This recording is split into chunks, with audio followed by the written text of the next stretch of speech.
निजामाच्या तावडीतून बाहेर आलेल्या मराठवाड्याचा वनवास अजूनही काही केल्यास संपला नाही। याच मराठवाड्यात आजही दिवसाला 3 शेतकरी आत्महत्या करतात। पुण्या मुंबईला स्थलांतर करणाऱ्यांची संख्या याच मराठवाड्यात लाखोच्या घरात आहे। मराठा आरक्षणासाठी मनोज जरांगे पाटील यांचं 17 दिवस चाललेलं आंदोलन तेही याच मराठवाड्यात घडतं।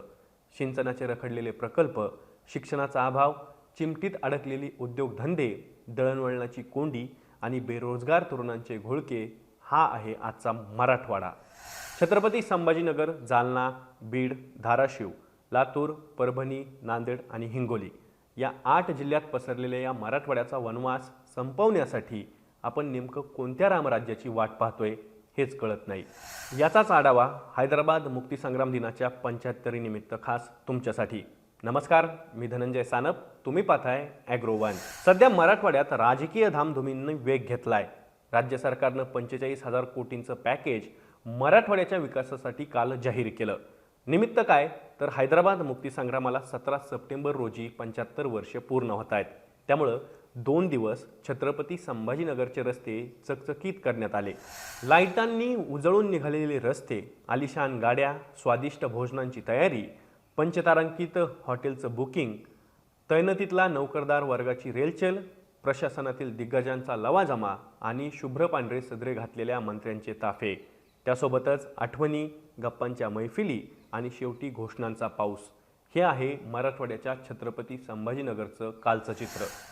सिंचन, शिक्षण आणि रस्ते यासाठी मुख्यमंत्री एकनाथ शिंदे आणि 2 उपमुख्यमंत्र्यांनी छत्रपती संभाजीनगरमध्ये मंत्रिमंडळाची बैठक बोलावली होती। या बैठकीत मराठवाड्याचा विकास घडून आणण्यासाठी घोषणा करण्यात आली। त्यामुळं राज्य सरकार हेडिंग मॅनेजमेंटमध्ये कायमच 2 पावलं पुढे असल्याचं दिसून आलं। याआधी शासन आपल्या दारी म्हणत लाभार्थींना शासनाच्या दारी फरफटत आणणारं राज्य सरकार आता पुन्हा एकदा तोच कित्ता गिरवत आहे। पण या सगळ्यात ऑगस्ट महिन्यापासून राज्यात पावसानं दडी मारलेली आहे। एल निनोचा परिणाम आता अधिक तीव्रतेने जाणू लागलाय। ऑगस्टमध्ये 11% पावसाची तूट झाली। हवामान विभागानं सप्टेंबर महिन्यातच सरासरीपेक्षा कमी पाऊस राहील असा अंदाज दिलाय। अर्धा सप्टेंबर सरला तरीही चांगला पाऊस झालेला नाहीये।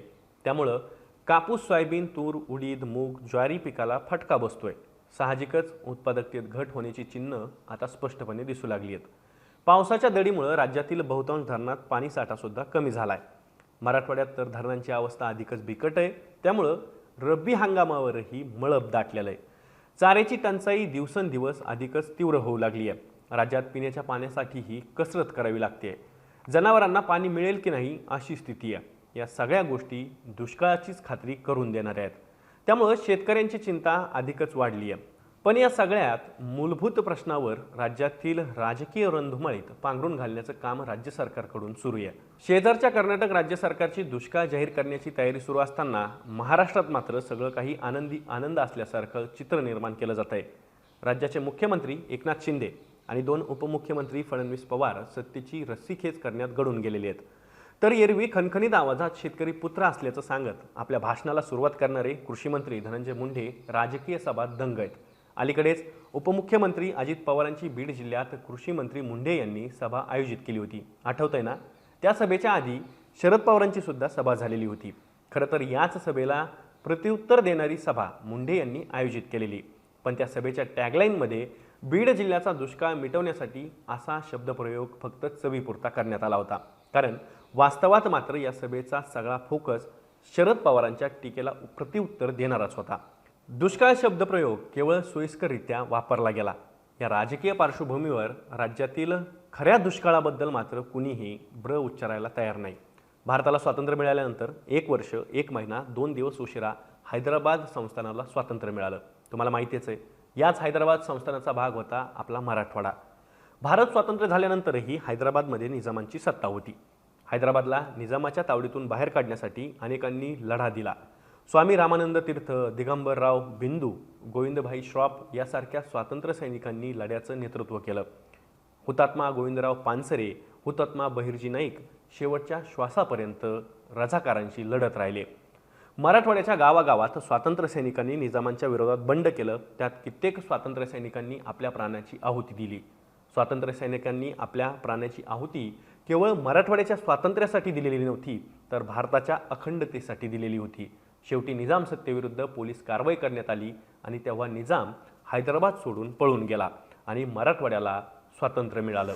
स्वातंत्र्य मिळाल्यानंतर पुढे 1 मे 1960 रोजी मराठवाडा संयुक्त महाराष्ट्रात विलीन झाला. तो असा तसा नाही, विलीन होताना कुठलीही अट मराठवाड्यानं घातली नव्हती. मराठवाड्यानं महाराष्ट्राला जोडून घेतलं. पण मागच्या 75 वर्षाचं सिंहावलोकन केलं तर असं दिसतं की मराठवाड्याच्या मागासपणात निसर्गाची अवकृपा आणि मराठवाड्यातील राजकीय नेत्यांच्या इच्छाशक्तीचा अभाव या 2 गोष्टींनं मराठवाड्याच्या विकासाला कायमच अडथळा निर्माण केलाय.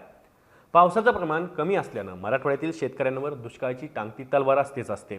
मागच्या 13 वर्षात मराठवाड्यात 5 वेळा दुष्काळाची स्थिती होती. त्यामुळेही शेतीच्या उत्पादनातून भरीव असं काही पदरात पडत नाही. दुसरा मुद्दा राजकीय नेतृत्वाच्या अभावाचा आहे. राज्याच्या पातळीवर मराठवाड्याचं कणखर नेतृत्व करण्यात मराठवाड्यातील पुढारी कमीच पडले. या पुढाऱ्यांच्या दूरदृष्टीच्या अभावानं मराठवाड्यातील जनतेचा कायमच भ्रमनिरास केला. विलासराव देशमुख आणि गोपीनाथ मुंडे यांच्यासारखी मातब्बर पुढारी मराठवाड्यानं राज्याला दिली, पण त्यांनाही मराठवाड्याच्या पदरात फारसं काही टाकता आलं नाही. आता तर महाराष्ट्राच्या राजकारणात मराठवाड्याचं नेतृत्व करेल असा एकही चेहरा शोधून सापडत नाही. त्यामुळे मराठवाड्यात असंतोष मात्र धुमसत राहतो आणि त्यातून स्वतंत्र मराठवाड्याची मागणी जोर धरू लागते. खरं तर ही मागणी ही अतार्किकच आहे. त्यासाठी छोटं राज्य केलं की विकास घडून येतो असं म्हणत अनेकदा शेजारच्या तेलंगणाचं उदाहरण रेटलं जातं.